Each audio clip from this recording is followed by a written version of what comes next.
Well, hello again, fellow Flatbelly travelers and coffee chat friends. We just had another meeting last night along the lines of improving the quality of our lives, and this one had to do with the topic, who am I, or who are we, who are you, whoever's talking, meaning the I, right? And where am I? And we led into the thing with just a round table of introductions, and if anybody wanted to, they could make comments on what they thought they were. What is this who am I type of question in particular? And somebody said that they are a universal expression expressing individually. That could be something. There was a mention of somebody saying, rather than I'm a husband, I am a helper.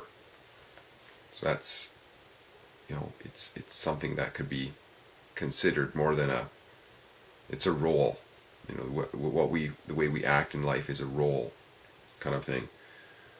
And during the announcement time, there was a few things announced. One was that there's a Deepak Chopra 21-day meditation coming up, and that you could find it by just Googling something along that lines, 21-day Deepak Chopra meditation.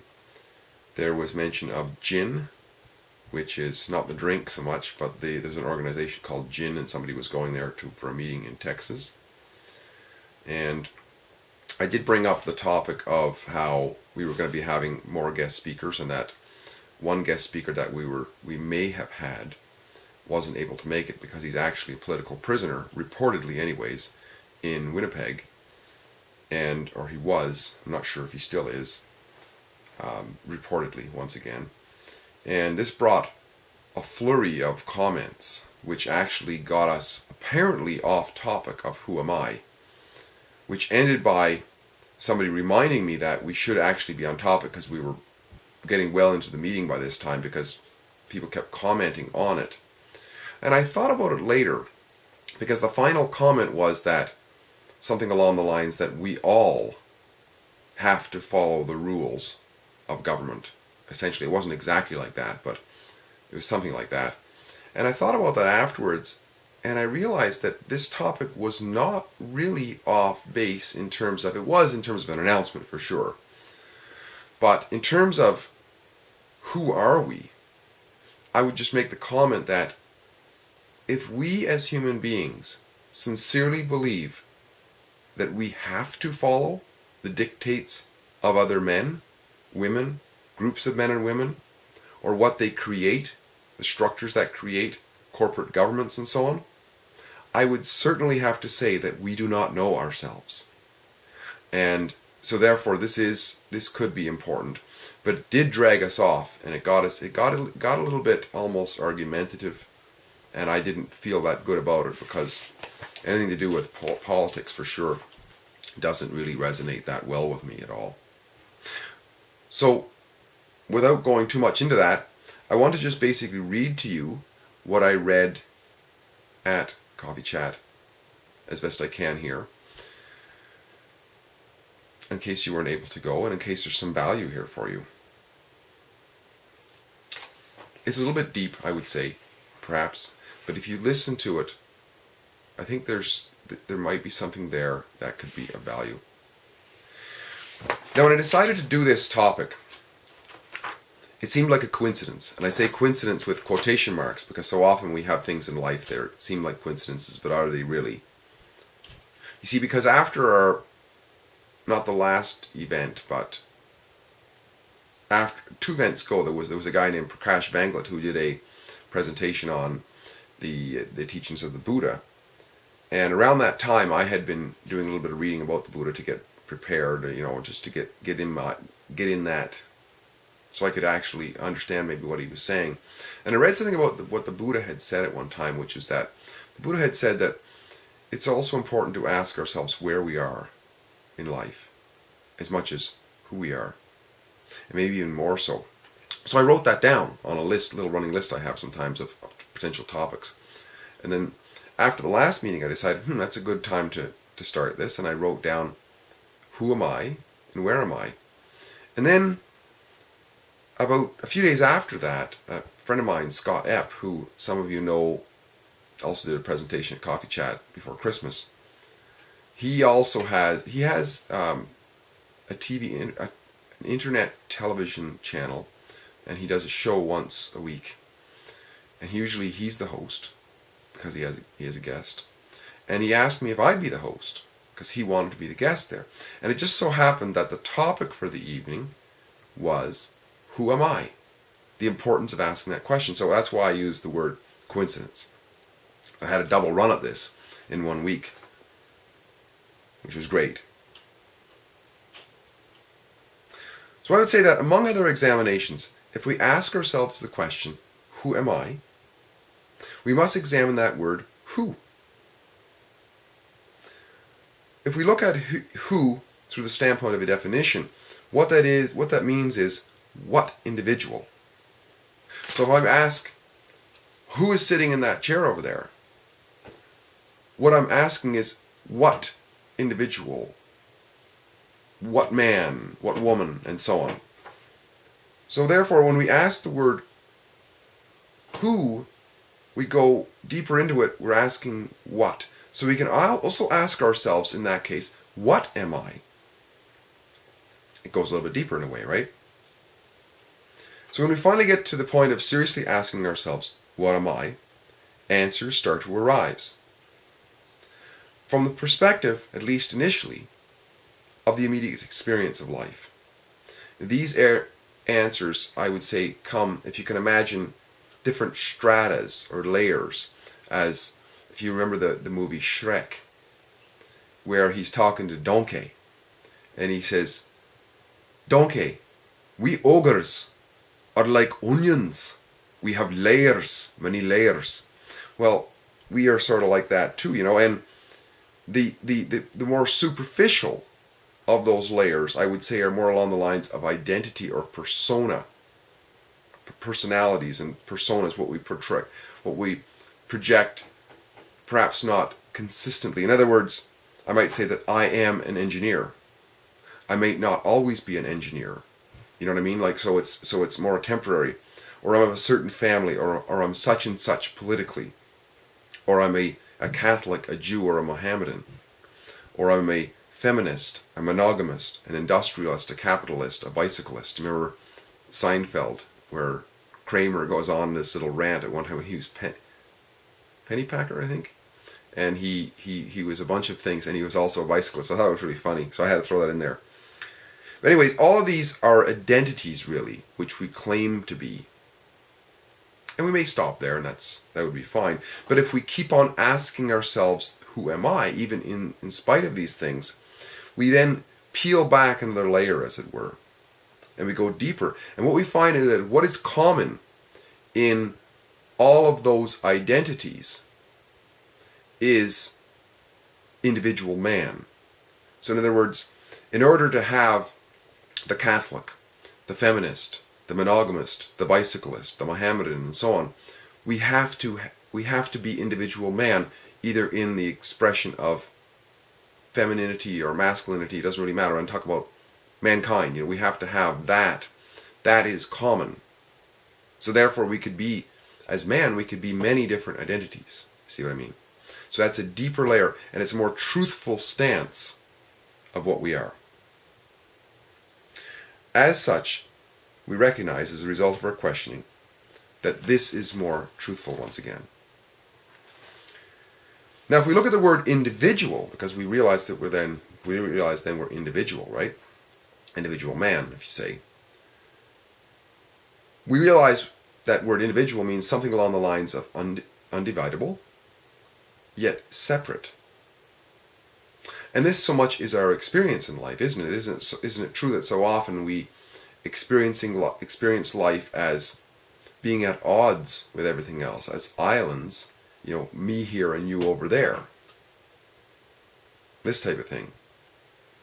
However, within our experience of living, or not however so much as going along this lines, within this experience of individuality, we have at least 3 deeply intertwined aspects of individuality.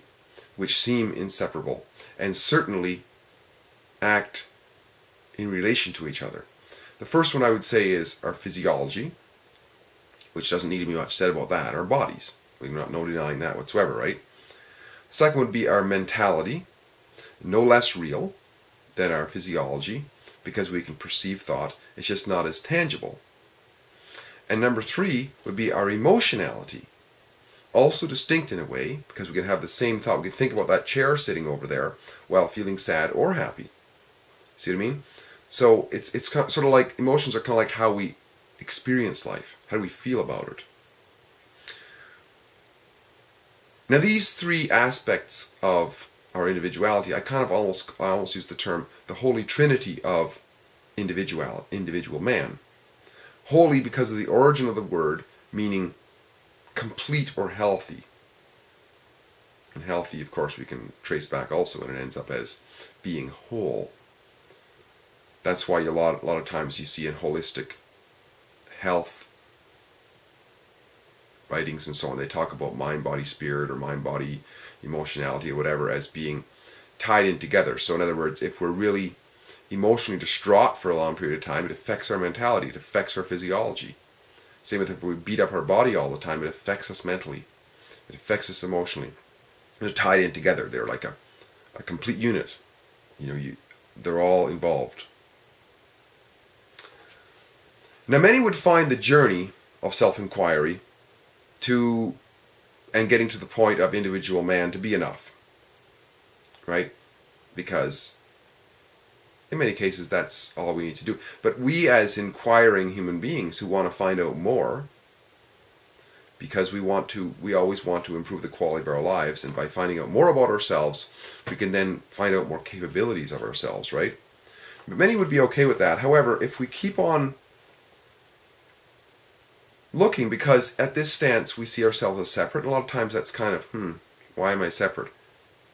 So if we persist in our questioning, answers continue to unfold. And at a certain point of this questioning,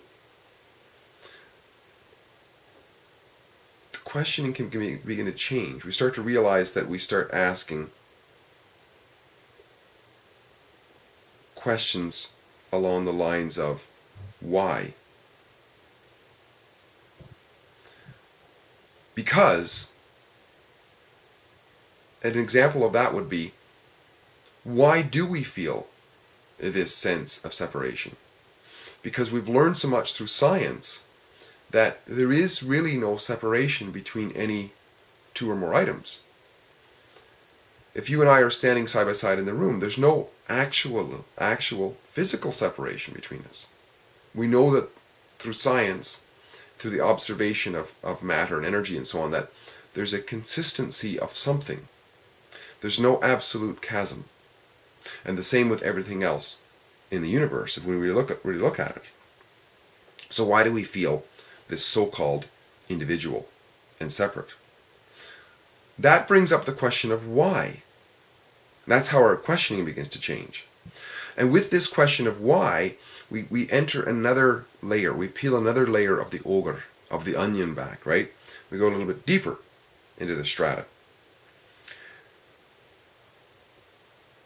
And we begin to see that the nature of what we are is the nature, the basal nature of everything else in nature, in other words.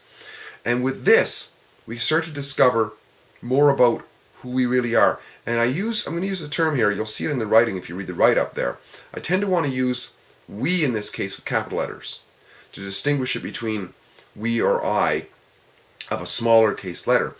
The smaller case we would be us as individuals, experiencing only as individuals, whereas when we experience we go deeper into what we are more fundamentally. That's why I use so I'll just denote here and there whether it's capital or not.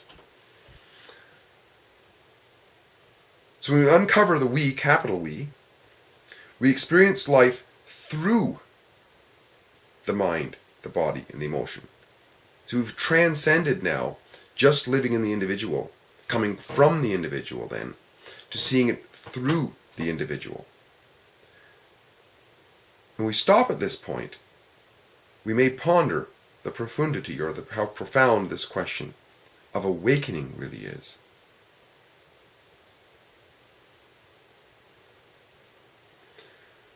And we start to come back full circle again and ask ourselves, okay, from that perspective, who are we? And that's the capital we in this case. We come back to this question, but on a deeper level.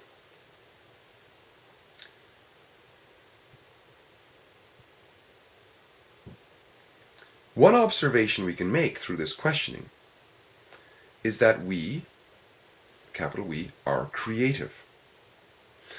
We go on creating day after day, and when we take a moment to reflect on it, we begin to notice that it seems as though there's never a point when this creative process begins exclusively in the body, or originates in the body, or originates in the mentality, or originates in the emotionality. Rather, we come to realize that we, capital We, are as though using the individual faculties to facilitate the creation of life. And it's interesting even to observe the way we talk. When we talk, a lot of times we'll say, my body. We'll say, my mind, or my emotions. Just like we'll say, that's my car over there, or my house. We don't think for a moment that we are the house, or we are the car.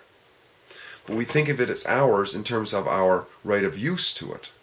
In the same way, in our language, we talk about our individual faculties of individuality as being ours to use. So the question is, if we're talking about it like me standing here looking at my car, that's my car. If I'm talking about my body, then who's talking? My mind, who's talking then? See, so these sort of questions start to come up, that there's more to us behind the scene. That's why I use a capital, because we get to the point of, well, I'll get to that a bit later. So and this we is creating through the faculty of individuality on a day by day. We appear to come up with, if we observe it, we're really honest with ourselves, we come up with solutions, inventions, jokes, stories, ideas, contraptions, and the like, which are fresh and new. And we individually, but through this, and also collectively in a way. I mean, I use the example of, look at technology just as one example. There was an iPhone 4 a couple of years ago, or last year, whatever it was, iPhone 5 this year, there'll be an iPhone 6 next year, and so on. It's an example, and it's fresh and new. It doesn't exist yet, but it will exist, because it's just an ongoing process of creativity that's going on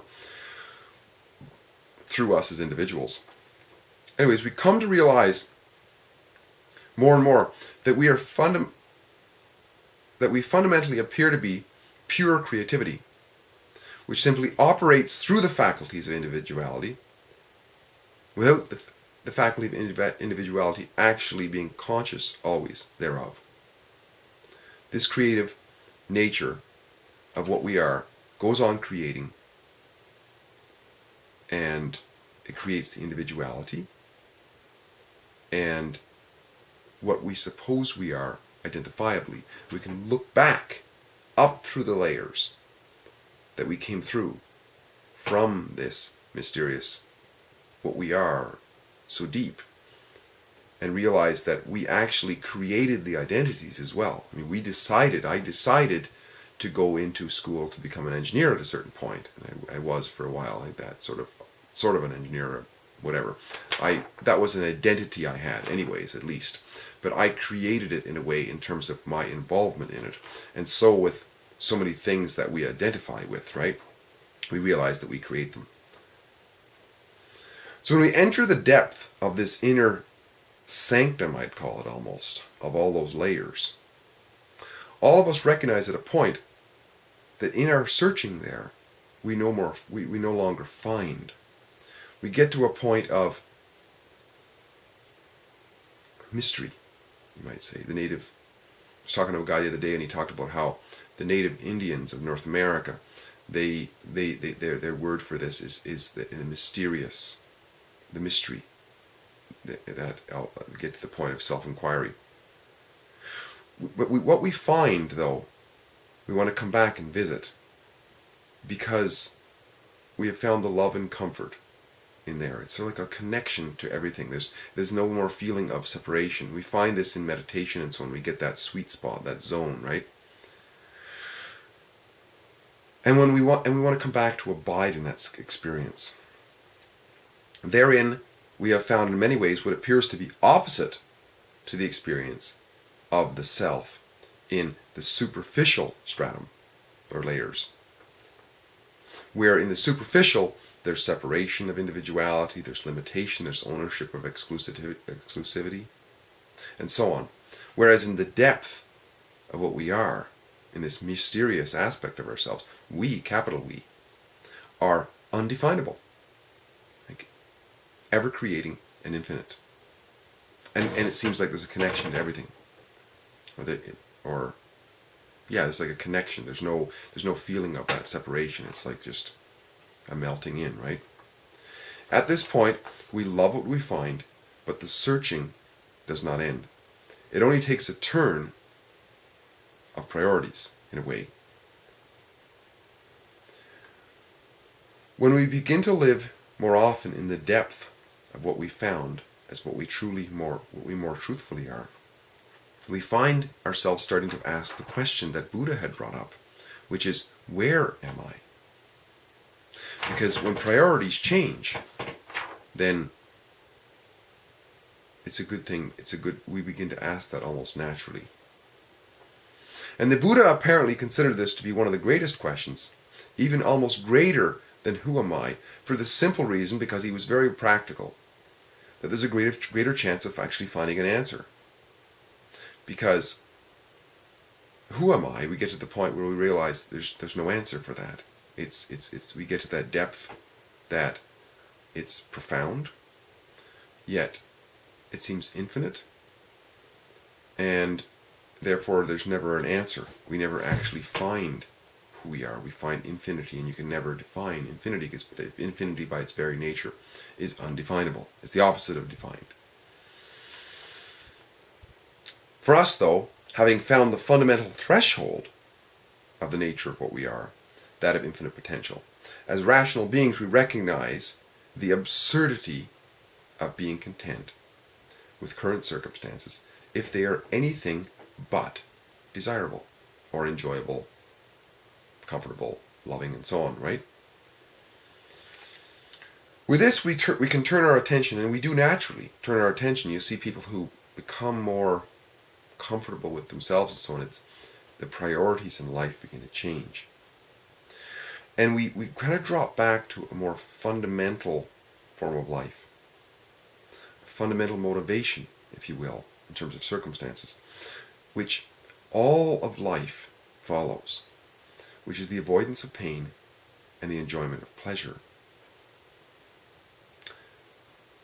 And the equity inherent as a result of our actions towards these. Now, what that means is, as I say it, is in simple terms. We have this big fat cat here out on the farm, and he expresses his desire, his disdain for discomfort so well because he always wants to seek pleasure. If he's outside on the snow, you can almost see it on his face, this disgruntledness. And as soon as he has a chance to run into a warm place, that's what he does. It's so clear to see. But we all have that, right? Bottom line, we as whatever we are, and I'm not saying that we are anything in particular, I'm saying whatever we are, but through the expression of individual man, want to avoid pain and therefore seek pleasure in all of its forms being happiness, joy, these qualities of life. So we talk so much about quality of life here. Thus, with the realization as a result of questioning of where am I with respect to the individual fundamental motivations, we begin to take almost a circumstance inventory with the awareness of that which pains me individually can motivate me infinitely in my nature, really, to use my individual faculties of man to act for the purposes of improving the quality of my life. In other words, pleasure, right? In conclusion, then, Getting a sense of who or what we are in the depth of our seeing as infinitely creative and capable, as our individuals, and that's possessive, that is here, our individual's prime mover. In other words, what moves, what we are fundamentally, seems like, is what motivates and animates our individuality in life. We can then arrive at the logical conclusion that we certainly no longer have to settle for painful circumstances. We can recognize and accept them with grateful hearts as signposts, as though, on our crossroads in life. Because we all have decisions to make, don't we? Almost every day, every moment. Signposts which can encourage us to keep moving on, as the nature within us surely does, in a creative manner, and always seeking the equity of a better experience and a better quality of life. Who am I and where am I, therefore, are questions worth asking. I hope you enjoyed this. Hope to be able to talk to you in a few weeks. Enjoy and have yourself a wonderful day.